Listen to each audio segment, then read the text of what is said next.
एक महेंद्रपुरम के राजा और रानी दोनों शंकर के भक्त थे, पर उन्होंने शिव जी से कभी कुछ नहीं मांगा था, केवल भक्ति करते थे शिव की, कुछ नहीं मांगा। हम तो कहते हैं जो शंकर के मंदिर में एक लोटा जल चढ़ाने लगता है ना, उसको मांगने की जरूरत ही नहीं पड़ती है, लोटा भरा हुआ जाता है। और जब मंदिर से तुम खाली लोटा लेकर जाते हो, वो खाली नहीं रहता, बाबा उसको इतना रोज भरकर भेज देता है कि तुम्हारी जिंदगी सार्थक हो जाती है, इतना भरकर भेजता है।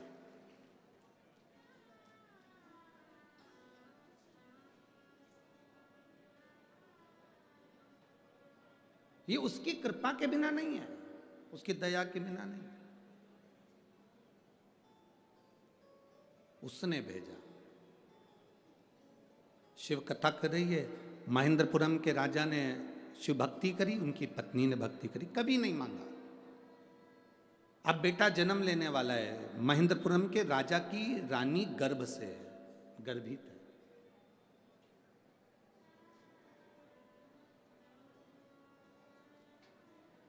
और रानी जब गर्भ से थी तो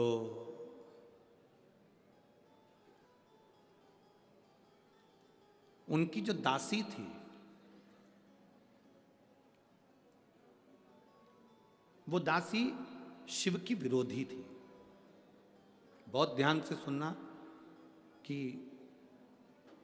आपका मन करता है कि मंदिर जाऊं, आपका मन करता है शिव जी को एक लोटा जल चढ़ाऊं, आपका मन करता है शिव महापुराण की कथा सुनूं, आपका मन करता है शंकर की कथा को अपने जीवन में उतारूं, या कभी मौका मिल जाए तो एक बार मैं भी बेलपत्र चढ़ाऊं, एक बार मैं भी शिव महापुराण की कथा सुनने जाऊं, ये आपका मन कर रहा है।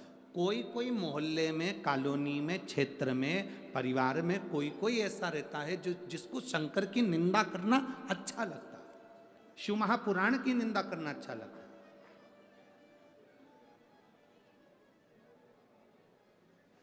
कोई कोई ऐसा रहता है, उसको निंदा प्रिय लगती है, उसको निंदा अच्छी लगती है। कितना बड़ा दोष है शिव महापुराण की निंदा, शंकर की निंदा, शंकर की निंदा करना या शंकर की निंदा सुनना। देव ऋषि नारद ने शिव जी की निंदा करी थी तो बंदर का मुंह लगा था, भगवान विष्णु ने शिव जी की निंदा सुनी थी तो उनको घोड़े का मुंह लगा था। उनका हयग्रीव अवतार हुआ था भगवान नारायण का, क्योंकि घोड़े का मुंह लगाया गया था, उन्हें निंदा सुनी थी।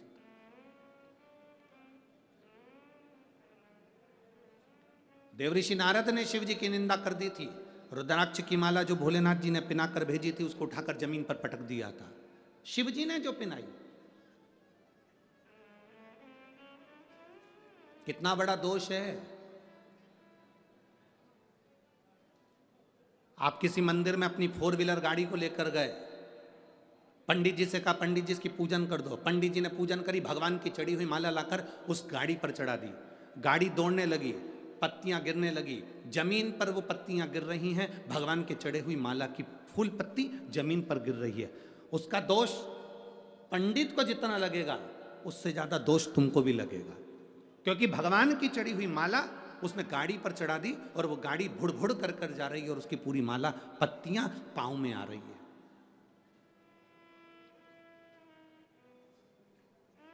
दोष लगता है। इंद्र का तो राज्य चले गया था, केवल भगवान की चढ़ी हुई, बाबा भगवान नारायण ने दुर्वासा बाबा को माला दे दी, वो माला उन्होंने उठाकर इंद्र को दे दी, इंद्र ने वो माला उठाकर एरावत को दे दी, एरावत ने वो माला जमीन पर पटक दी। भगवान की पहनी हुई माला जब जमीन पर पटकी तो इंद्र को श्राप लग गया कि तू, तेरी राज सत्ता पूरी विहीन हो जाएगा, तेरी पूरी सत्ता चली जाएगी, पूरा वैभव चले जाएगा।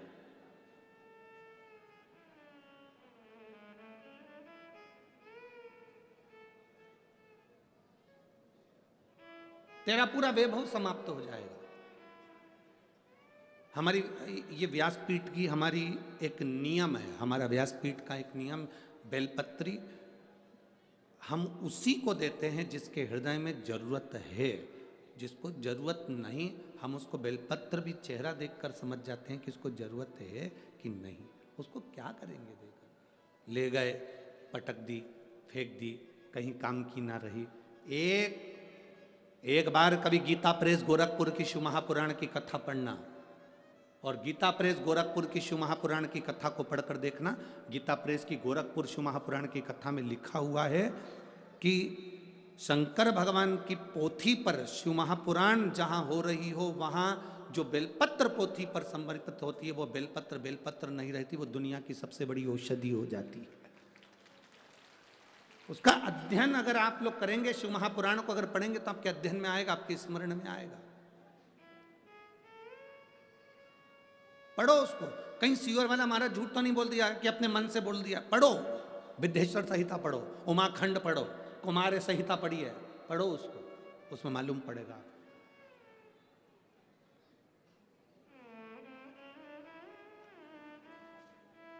क्यों किसी तीर्थ में जाते हैं तो पवित्र कुंड में, पवित्र सरोवर में, पवित्र तालाब में स्नान करते हैं?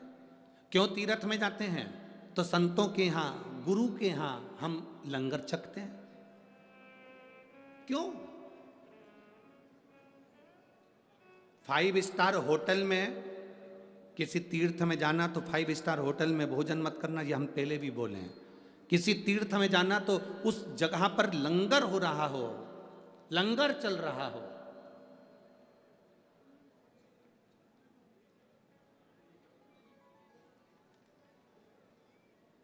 कोई गुरुद्वारा नजदीक में पड़ गया हो और बहुत प्रचलित गुरुद्वारा, साहब हम वहां जाएंगे, हम लंगर चखेंगे। साहब कहीं पर प्रसाद का सुंदर संत का डेरा हो, साधु का डेरा हो, वहां कुछ रूखी रोटी भी मिल जाएगी तो उसको चख लेंगे। कितनी रोग, कितनी तकलीफों को ये हर लेता है। लोग हर लेते, ये तकलीफें है। सीहोर कुबेरेश्वर धाम पर लोग आते हैं। अभी तो रसोई घर वहाँ का तैयार हो रहा है। आप लोगों का प्रेम है, शायद 15 से 20 दिन में वो रसोई घर तैयार होकर, उस रसोई घर में भी अब मशीनों द्वारा भोजन तैयार होने लगेगा और भोजन लाखों भक्त जैसे वहाँ आते हैं प्रेम से पाने लगेंगे। बाबा की ऐसी कृपा।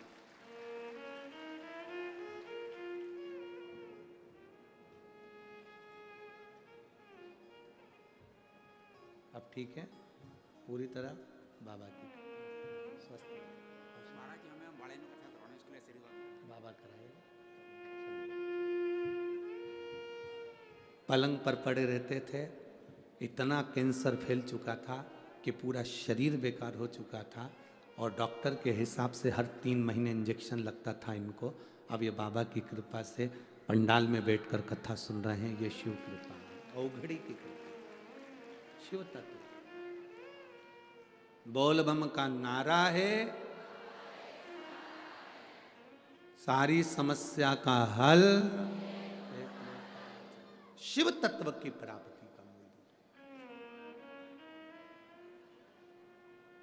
एक निंदा करने वाली ने निंदा करना प्रारंभ करा। महेंद्रपुरम के राजा रानी शिव भक्त थे और एक उनकी सेविका ने निंदा करना प्रारंभ करा। सेविका निंदा कर रही,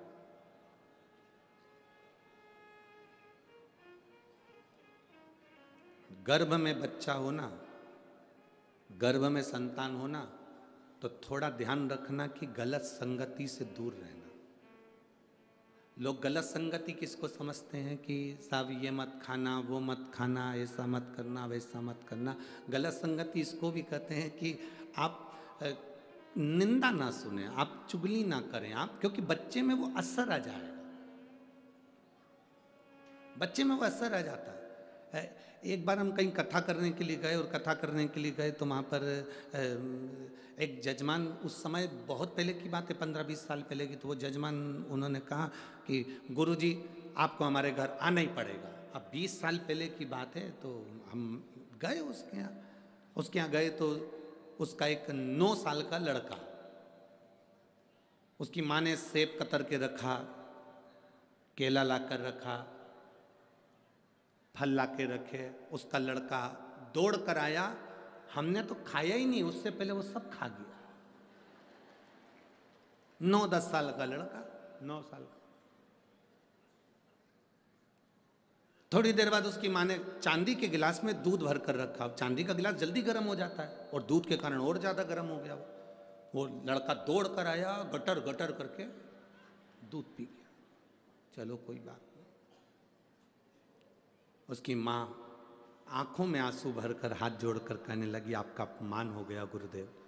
हमने कहा कोई बात नहीं जीजी, अपमान तो चल जाएगा, पर एक बात पूछूं तेरे से, ये कैसे हुआ? इतना सा ये अपमान तो चल जाएगा अपनी जगह, पर तू इतना बता दे ये कैसे हुआ?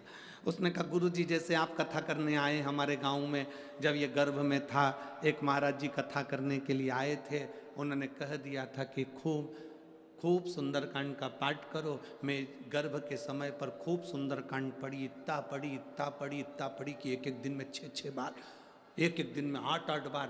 हमने कहा जी फिर बस उसके बाद ये मेरा जो बेटा हुआ है गुरुजी, पेड़ पे चढ़ जाता, नीचे कूद जाता, बिल्डिंग से नीचे कूद जाता, आगी के बर्तन भगोने उठा लेता, हमको लगता है हमारे घर में हनुमान आ गया। अब हम क्या करें गुरुजी, इसकी शांति का उपाय बताओ। हमने कहा हनुमान चालीसा पढ़ो। अब क्या कर सकते हो?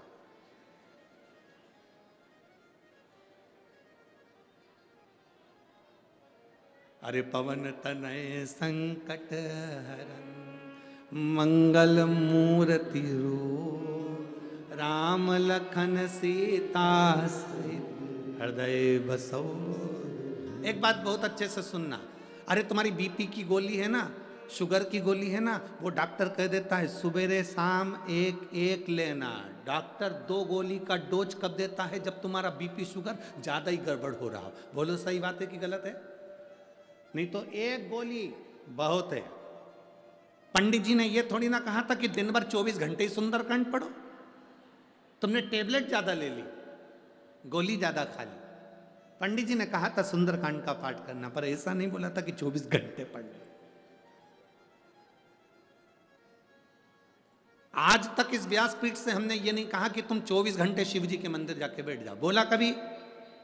अपने घर में रहो, खूब बढ़िया भोजन बनाओ, अच्छा व्यापार करो, नौकरी करो, सर्विस करो, अपने शरीर की कैपेसिटी है उससे दुगना कमाओ।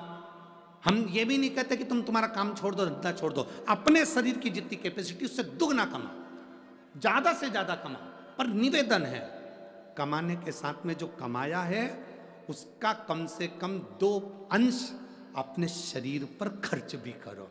जोड़ जोड़ के मर मत जाना, अपने ऊपर खर्च करो। अपने ऊपर, सियोर वाले महाराज को भी मत दो, किसी को मत दो, तुम अपने ऊपर खर्च करो। जो अपने ऊपर खर्च नहीं करता वो बाद में फिर दवाई में खर्च करता है। हम कभी नहीं कहते कि तुम हमको दो, तुम तो तुम्हारे ऊपर खर्च करो ना जो कमा रहे हो।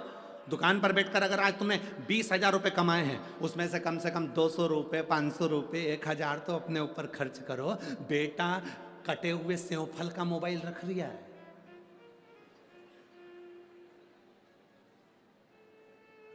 क्या बोलते हैं उसको? कितने समझदार बेटे रे तुम, बहुत जोरदार, सब चतुरो। बेटा कटे हुए सेव फल का मोबाइल रख रहा है, बेटा एप्पल का मोबाइल रख रहा है, और तुम आवाज ही नहीं आ रही। आवाज ही नहीं।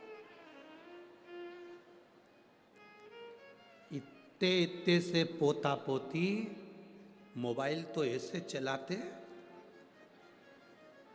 दादाजी के मोबाइल का फंक्शन बिगड़ता तो वो पोता पोती से सुधरवा लेते।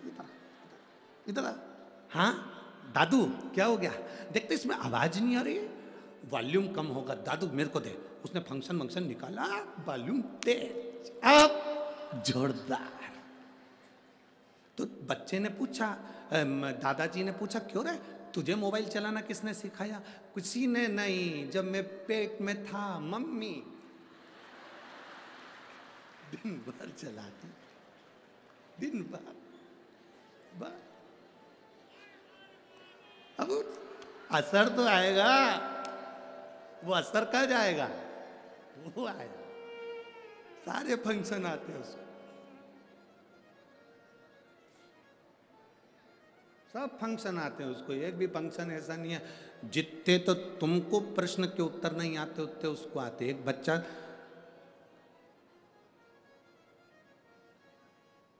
अपनी दादी की गोद में जाकर बैठ गया और दादी से बोला, ओ दादी। दादी बोली, क्या है? टे बोल टे। दादी ने बोले, टे क्या होता है? तू बोल तो प्लीज दादी, एक बार तू टे बोल।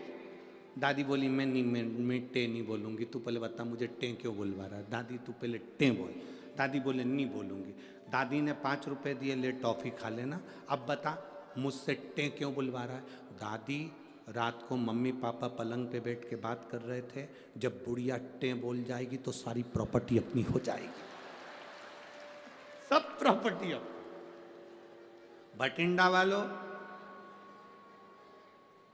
कुछ भी हो जाए पर टे नहीं बोलेंगे अपन काहे को टे बोले? ये तो लगे हैं तैयारी में। बच्चे जो सीख रहे हैं वो हमको दे रहे हैं, जो सीखे वो।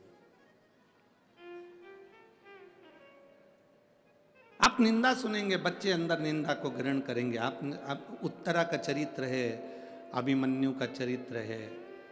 अभिमन्यु ने जो श्रवण करा था वो सामने प्रकट किया, बस चक्रव्यूह से निकलना नहीं आया, नींद लग गई थी, नींद लग गई थी, निकलना नहीं आया।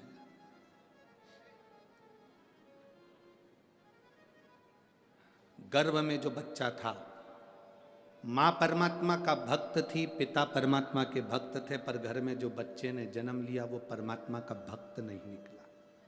उसके अंदर निंदा इतनी भरा गई थी कि शिव का द्रोही हो गया, निंदा भरा गया, वो शिव का द्रोही असुर हो गया।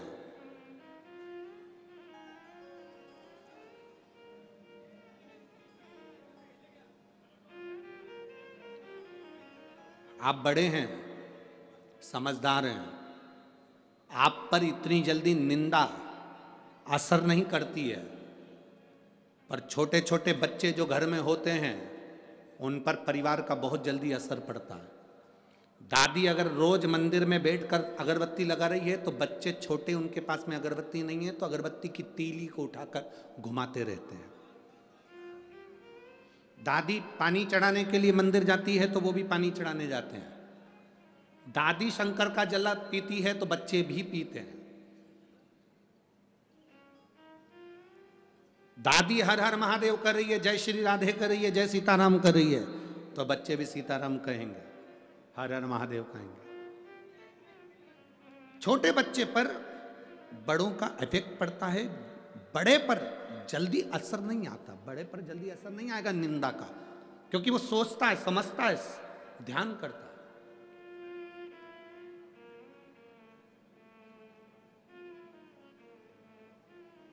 शिव महापुराण के उमाखंड में भगवान शंकर पार्वती जी से कहते हैं, सुन पार्वती, शरीर का विकास करना मेरा काम है। पार्वती, शिव महापुराण के उमाखंड में देवाधिदेव महादेव कहते हैं, शरीर का विकास करना मेरा काम है, बुद्धि का विकास करना मनुष्य का काम है। अपनी बुद्धि को कहां तक लेकर जाना है। शरीर का विकास मैं करूंगा, पर बुद्धि का विकास इंसान खुद करेगा, मनुष्य खुद करेगा। अपनी बुद्धि का विकास आपको करना, क्या अच्छा है क्या बुरा है, कौन गलत है कौन सही है, किसके साथ रहना किसके साथ नहीं रहना, कौन अच्छा कौन बुरा, ये तुम्हारी बुद्धि का विकास तुम्हें करना पड़ेगा। जरा सा सुंदरता देखकर, जरा सा प्रेम देखकर ये नहीं सोच लेना कि बहुत अच्छा व्यक्ति, ना ना ना ना, पहले परखो, जानो, उसके बाद विचार करो।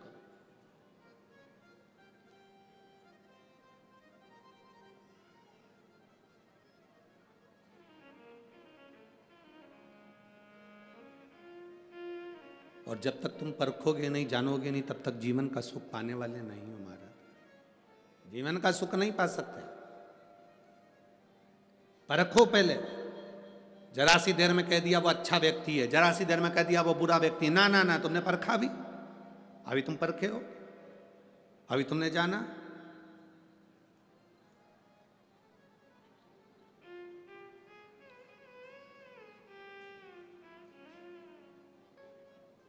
परखोगे तब मालूम पड़ेगा ना।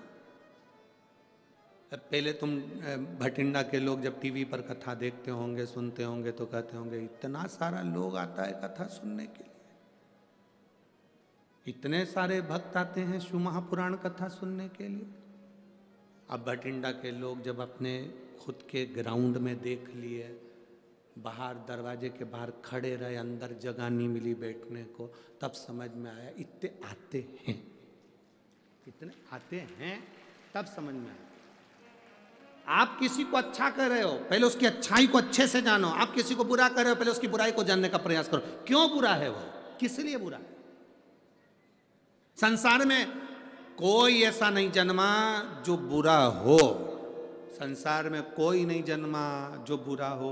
कई लोग कहते हैं हम तो बड़े तकलीफ में, हम तो भगवान ने हमारी दृष्टि नहीं करी, हम तो दुनिया के सबसे दुखी व्यक्ति हैं, भगवान ने हमें क्यों पैदा कर दिया, हम तो मर जाएं तो अच्छा। हम उनसे कहते हैं ईमानदारी से बोलो, तुम जिस कमरे में सोती हो, तुम जिस कमरे में सोते हो, उस कमरे में कितने लोग हैं जो पूरे घर का टाला, झाड़ू, बर्तन मांजने का सामान, बेकार टूटा फूटा सामान, बेकार टीवी, बेकार फ्रिज अपने कमरे में रखते हैं। तुम में से कोई है जो सोने वाले कमरे में बेकार फ्रिज रखता है?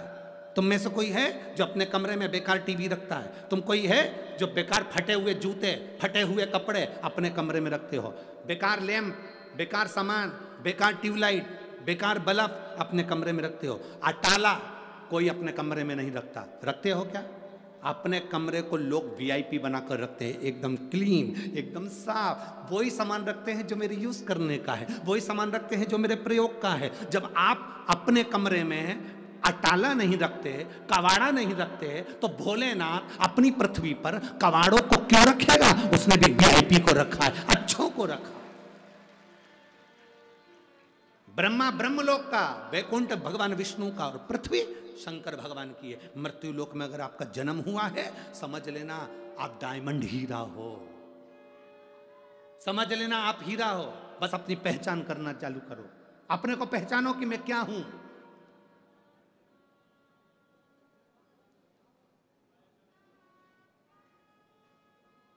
अपने आप को हम पहचान ही नहीं पा रहे हैं। हम कह देते हैं हम तो बहुत हमारे सेठ जी हैं और हम तो बहुत छोटे। ना, काहे को छोटे? उसने जन्म दिया पृथ्वी पर तो हीरा बनाकर पैदा करा। जितनों को मेरा परमात्मा पैदा करता है, उतनों को कुछ ना कुछ हुनर देकर भेजता है। बस उस हुनर को हमें खोजना है, और जिसने अपनी जिंदगी के उस हुनर को खोज लिया, समझ लो वो जिंदगी में नाम कमा कर चले गया। उस हुनर को खोजने की तैयारी करो, उसको खोजो। लोग कहते हैं कैंसर जैसी बीमारी का रोग का इलाज नहीं, लोग कहते हैं लीवर किडनी का इलाज नहीं। हम कहते हैं एक बार दिल से शिव महापुराण की कथा सुनो और भगवान शंकर पर एक लोटा जल चढ़ाना प्रारंभ करो। ऐसा दुनिया में कौन सा रोग है जो महादेव नहीं हर सकता? हरेगा, बस तुम्हारा दिल और विश्वास पक्का रखना। एक पत्र है, देखिए।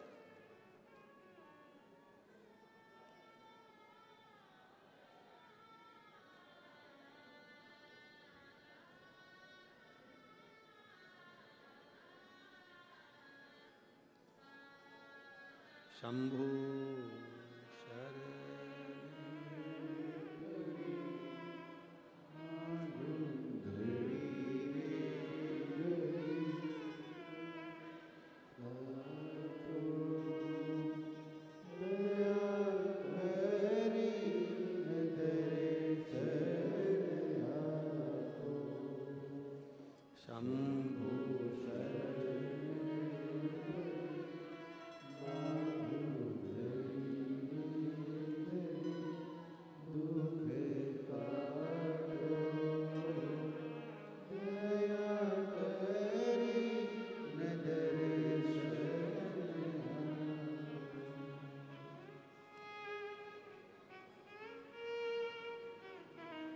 मेरा नाम निर्मला देवी है।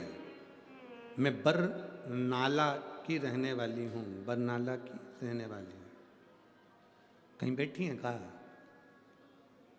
कहीं बैठी हो तो हाथ हिलाइएगा। मेरा नाम निर्मला देवी है, मैं बरनाला की रहने वाली हूँ। आप ही हैं? हाथ हिला दो एक बार। श्री शिवाय नमस्तुभ्यम। मैं बरनाला की रहने वाली हूँ गुरुजी। एक बार वापिस हाथ हिलाओ। श्री शिवाय नमस्ते। मैं भोले बाबा का क्या वर्णन करूं। पूरे परिवार को परख लिया, पूरे रिश्तों को परख लिया, पर कोई साथ नहीं देता। देता तो बाबा ही है साथ। गुरुदेव, कर्जा ज़्यादा हो गया था, बहुत ज़्यादा मात्रा में कर्जा बढ़ गया था। शायद इसको चुकाना मुश्किल था, इतना कर्जा था। रोते रोते जीवन निकल रहा था, आंसू भर भर कर रोते, क्योंकि कर्जा इतना है कि कैसे चुकाए।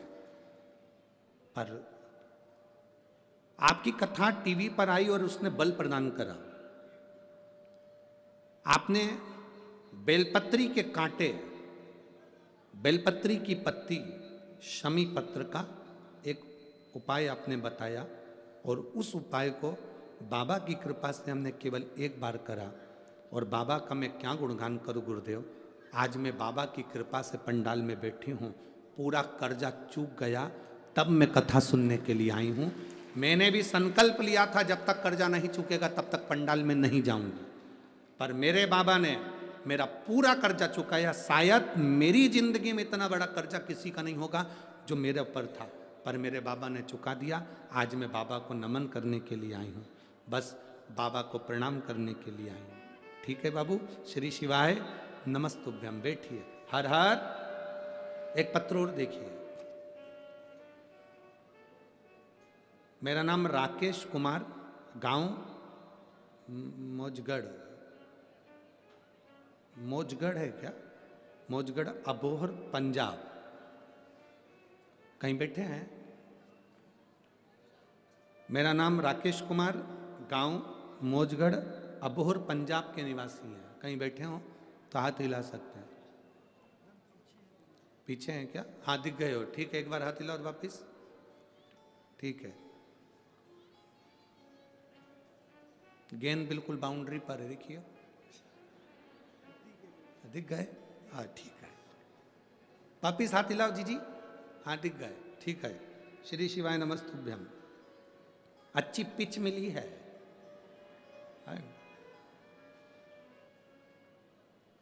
मेरे पिताजी को 26/11/2022 को बहुत तबीयत बिगड़ गई। डॉक्टर को दिखाया, पता चला कि पिताजी को कैंसर है, वो भी 3rd स्टेज का है। हम इलाज के लिए बीकानेर ले गए, इलाज चला, पर डॉक्टर के हिसाब से कोई गारंटी नहीं थी, और धीरे धीरे कैंसर ने पूरे शरीर पर फैल चुका था। हालत इतनी बिगड़ गई कि डॉक्टर को फिर चेक कराया तो वो 4th स्टेज पर आ गया। डॉक्टर हमें बोला कि आप इनको ले जाओ, तुम्हारे पिताजी को वापस घर ले जाओ, केवल 2 से 3 दिन, इन्होंने पत्र में लिखा है, आप पढ़ेंगे, 2 से 3 दिन के मेहमान हैं, इनकी सेवा करो। हम उनको घर लेकर आ गए। गुरुजी बहुत दुखी हैं। जब बहुत दुखी हो गए, रास्ता नहीं नजर आया, तब पड़ोस की महिला हमारे पिताजी को देखने के लिए जब आई तो उन्होंने बताया कि आप शिव जी को 1 लोटा जल चढ़ाया करो, बेलपत्र खाया करो, शंकर जी पे चढ़ी हुई, कुंदकेश्वर महादेव का नाम लो, शिव जी का स्मरण करो, शंकर का गुणगान करो। हमने वैसा की वैसे ही करना प्रारंभ करा। गुरुदेव, बाबा बाबा है। एक बेलपत्र और 1 लोटे जल में क्या ना जाने क्या है, आज तक समझे नहीं थे, पर शिव पुराण के माध्यम सब समझ में आ गया। हमारे पिताजी अब धीरे धीरे जो पलंग पर पड़े रहते थे, उठ नहीं पाते थे, कैंसर पूरे शरीर में फैल चुका था। 2 दिन के मेहमान थे, इसमें हमने लिखा, नीचे लिखा है 2 दिन के मेहमान थे। बाबा की कृपा से अब उनने धीरे धीरे चलना प्रारंभ करा, बोलना प्रारंभ करा, और उनका स्वास्थ्य ठीक होने लगा। बाबा का हम क्या गुणगान करें गुरुदेव।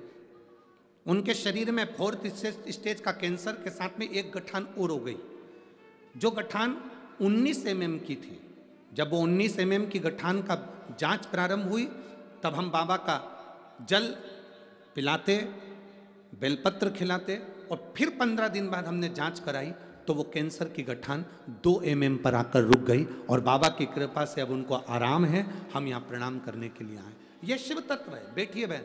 हर हर महादेव। बैठिए। शिव भक्ति है। एक विश्वास, एक भरोसा, एक दृढ़ता।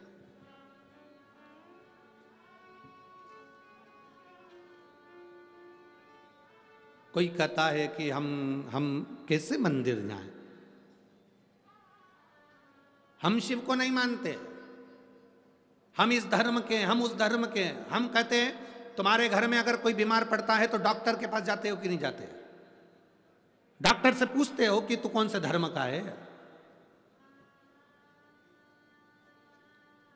डॉक्टर से पूछते हो कि तुझे कौन सा रोग लगा है?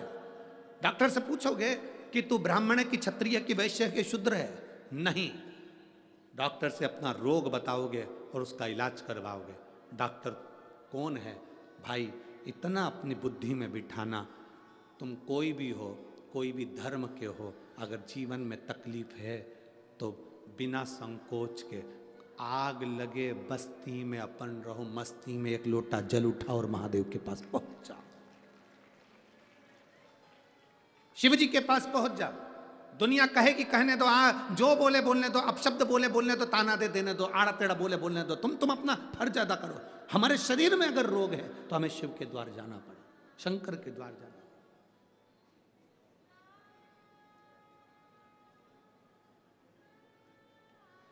एक माता बैठी हुई है यहां,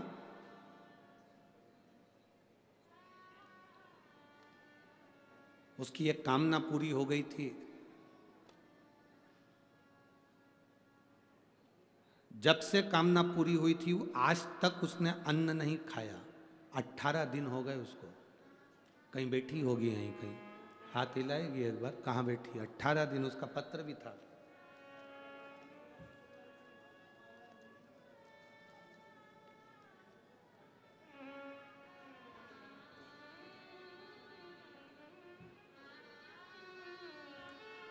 नाम तो इसमें नहीं लिखा है।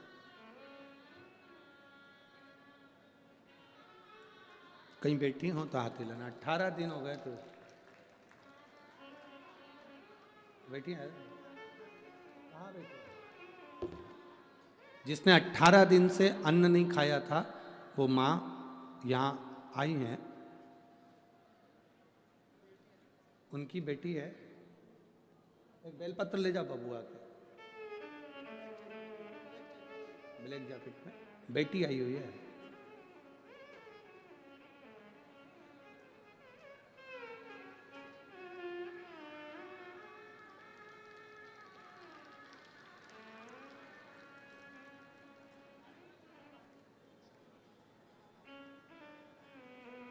शंभु शरणे पड़ी मांगू घड़ी रे, दुख दया कर।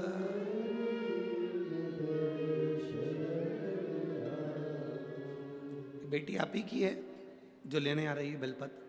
आप ही हैं जो 18 दिन तक अन्न ना पाया? एक बार हाथ हिला दो वहां पर। श्री शिवाय नमस्तुभ्यम। साधुता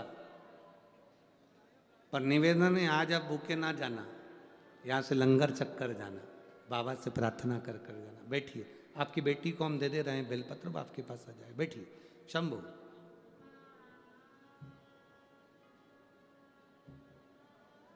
शंभु शर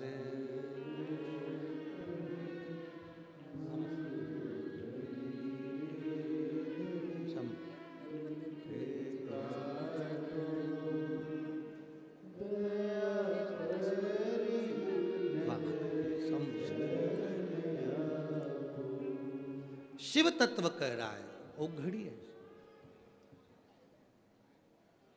आप जिस कामना से आए हो बाबा सुनता है, श्रवण करता। निंदा श्रवण कर कर बेटे ने जन्म लिया, वो बेटे का नाम भानुकोपन हुआ। जिस बेटे ने जन्म लिया उसका नाम भानुकोपन हुआ। भानु महेंद्रपुरम के राजा के घर में लड़के ने जन्म लिया जिसका नाम भानुकोपन हुआ। वो भानुकोपन इतना तीव्र था क्योंकि शंकर और पार्वती का आराधना माता पिता ने करी थी। तीव्रता बहुत थी पर बुद्धि में निंदा भरी हुई थी, इसलिए असुर प्रवृत्ति का था था बड़ा तीव्र। सो रहा था, सूर्य की किरणें उसके ऊपर आ रही थी, उसको क्रोध आ गया, उसने अपना हाथ बढ़ाकर सूर्य को पकड़ लिया था हाथ में, इसलिए उस बच्चे का नाम भानु कोपन पड़ा। भानु सूर्य को पकड़ लिया था।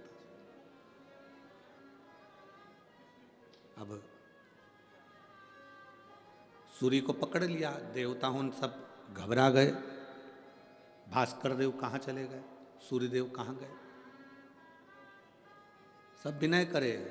मालूम पड़ा कि सूर्य देवता को तो भानु कोपन ने पकड़ लिया। छोटे सा बच्चा जो पलना में सो रहा है, छोटा सा बच्चा जो पलने में सो रहा है, झूले में सो रहा है, उसने सूर्य देवता को हाथ में पकड़ कर रखा है। देवता आए छुड़ाने के लिए, कोई से छूटे ना, तब ब्रह्मा जी आए खुद छुड़ाने के लिए, छूटे ना। तब भगवान शंकर ने भानु कोपन के माता पिता से कहा कि सूर्य देवता को छुड़वाइए, इनको वर प्रदान करते हैं।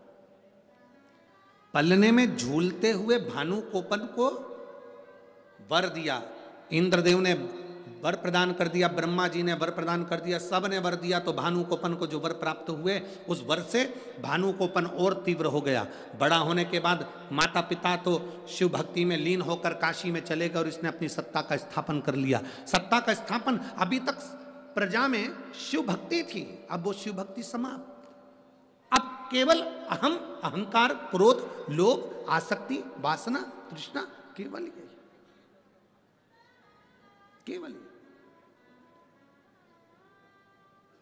ए मेरी जीजियों और मेरे जीजाओं, जितने लोग आस्था चैनल पर कथा सुन रहे हैं, जितने फेसबुक यूट्यूब पर कथा सुन रहे हैं, जितने इस पंडाल में कथा सुन रहे हैं, जितने पंडाल के बाहर कथा सुन रहे हैं, ध्यान लगाकर स्मरण करना, तुम्हारे घर में अगर भगवान का नाम जाप हो रहा है, तुम्हारे घर में रोज सुबह शाम दीप लग रहा है, तुम्हारे घर में रोज सुबह शाम अगरबत्ती लग रही है, तुम्हारे घर में रोज सुबह शाम सत्संग हो रहा है, तुम्हारे घर में रोज प्रतिदिन भगवान का भजन हो रहा है, चाहे नाम निकले, चाहे भजन हो, चाहे मुख से श्री शिवाय नमस्तुभ्यम निकले, चाहे जो नाम निकले, राम हो, कृष्ण हो, तुम्हारे मुख से जो भगवान का नाम निकले, अगर तुम्हारे घर में निकल रहा है तो समझ लेना अभी तक तुम्हारे घर में शुद्ध लक्ष्मी आ रही है, जिससे हमारे घर में भजन हो रहा है।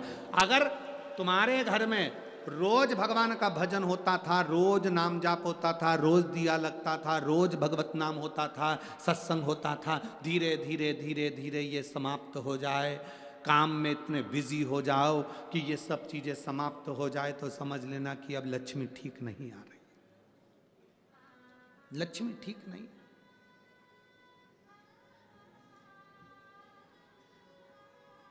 एक विचार करिएगा, एक राजा के महल के पास में एक व्यक्ति रहता था, उसके पास में बहुत अच्छी कमाई होती थी। अच्छी कमाई होती थी तो उसने सोचा मैं करूं क्या, इतना सारा धन आता है, मैं क्या करूं। उसने अपनी पत्नी से पूछा कि मैं इतना धन इकट्ठा हो रहा है, अगर मैं पैसा इकट्ठा करके रखूंगा तो चोर चुरा के ले जाएंगे, सोने की ईंट रखूंगा तो चोर ले जाएंगे, चांदी की ईंट रखूंगा तो चोर ले जाएंगे, अब मैं करूं तो करूं क्या। पत्नी बड़ी समझदार थी, ना जाने लोगों को क्या हो जाता है जो पत्नी को समझदार नहीं समझते।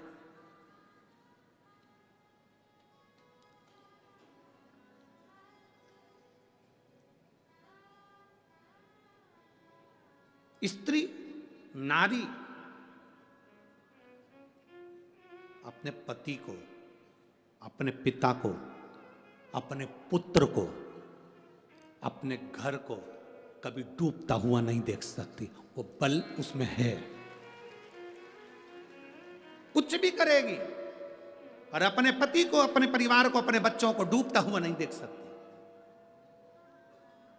जो व्यक्ति मां नजदीक में रहता था वो पत्नी से पूछा कि सोने की ईंट बनाएंगे चोर ले जाएंगे, चांदी की ईंट बनाएंगे चोर ले जाएंगे, अब अपन करें क्या। पत्नी ने कहा एक काम करो, कोड़ियाँ ले आओ। कोड़ियाँ जानते हो आप लोग, जानते हैं ना कोड़ी, कई लोग उसको खेलते हैं और कई लोग उससे खेलते हैं, कई लोग उस कोड़ी को हाथ में बांधते हैं, कई लोग पाँव में बांधते हैं। कोड़ी ले आओ, कोड़ी। हाँ, पति ने पूछा इस कोड़ी का करेंगे क्या, तुम तो लाला के रख लो, जब देखा जाएगा, तुम तो रखो।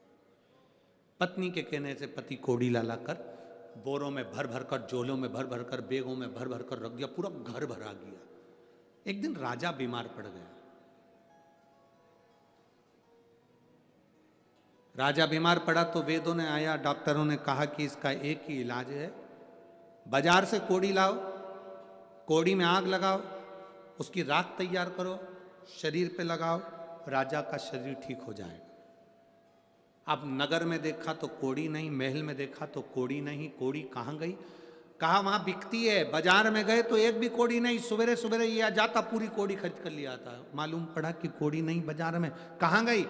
व्यापारियों से पूछा तो कहा एक व्यापारी आता है, वो पूरी कोड़ियां भर कर ले जाता है खरीद के। अच्छा, उसका एड्रेस दो। एड्रेस पाया, वहां पहुंच गए। ए भैया, राजा बीमार पड़ा है, कोड़ियां चाहिए, देव जरा। उसने कहा महाराज कोड़ी देने में मना नहीं है, पर वो कोड़ी हमारे पैसे की है, हमने खरीदी है। भले तुमने खरीदी है पर कोड़ियां देना पड़ेगी, लाओ जल्दी से निकाल कर, वरना तुम्हें कारागार में डाल देंगे। द्वारपालों ने वारदान पकड़ कर रखा।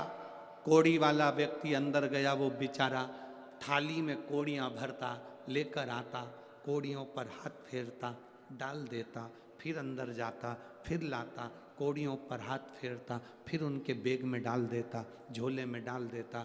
इतने में द्वारपालों ने कहा एक बार में पूरी कोड़ी उठाकर क्यों नहीं लिया था?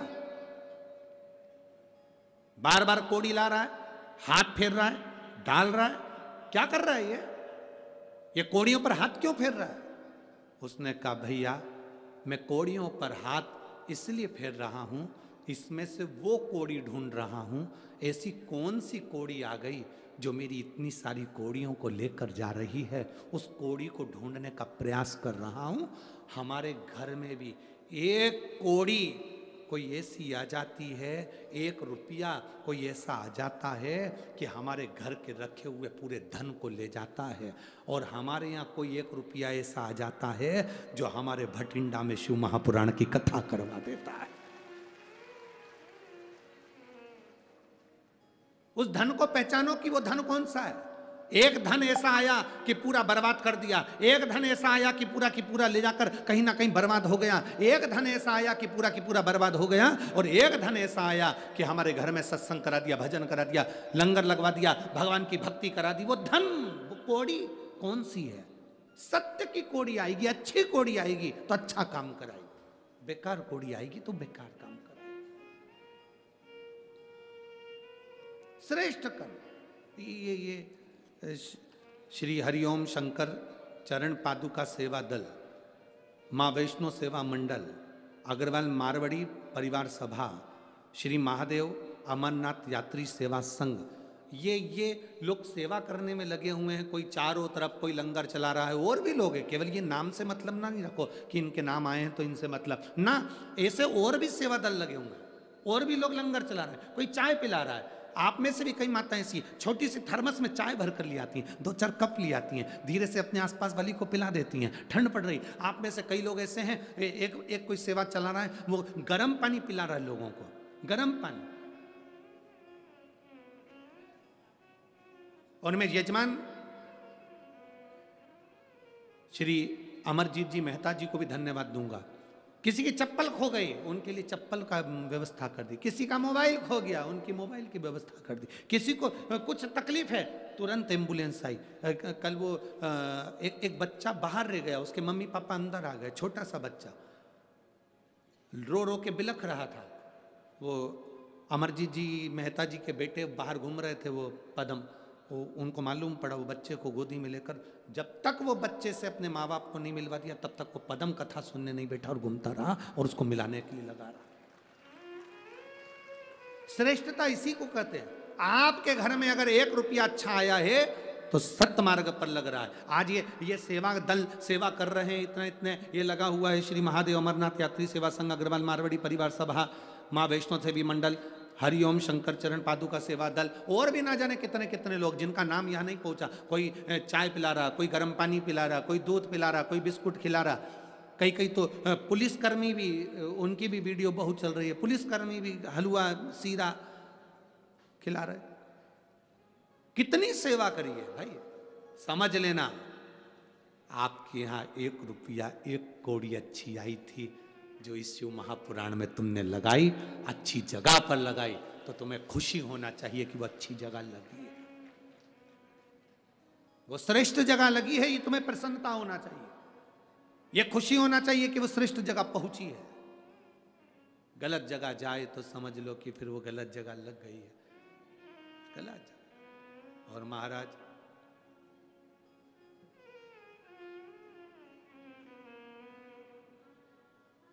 शिव महापुराण की कथा कहती है, भगवान शंकर का संवाद कहता है।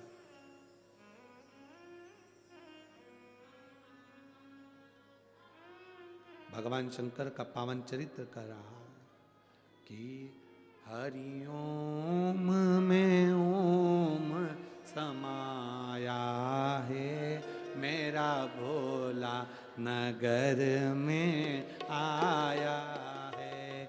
हरि ओम में ओम समाया है, मेरा भोला नगर में आया है। मेरा भोला नगर में आया है,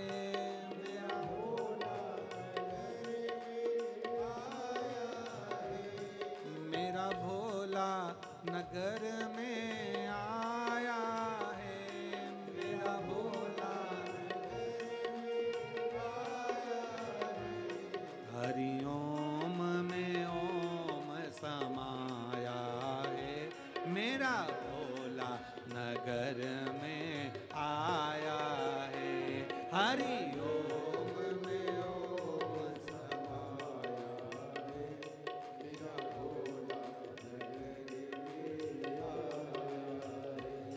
मेरा भोला नगर में आया है, मेरा भोला मेरा भोला नगर में आया है, मेरा भोला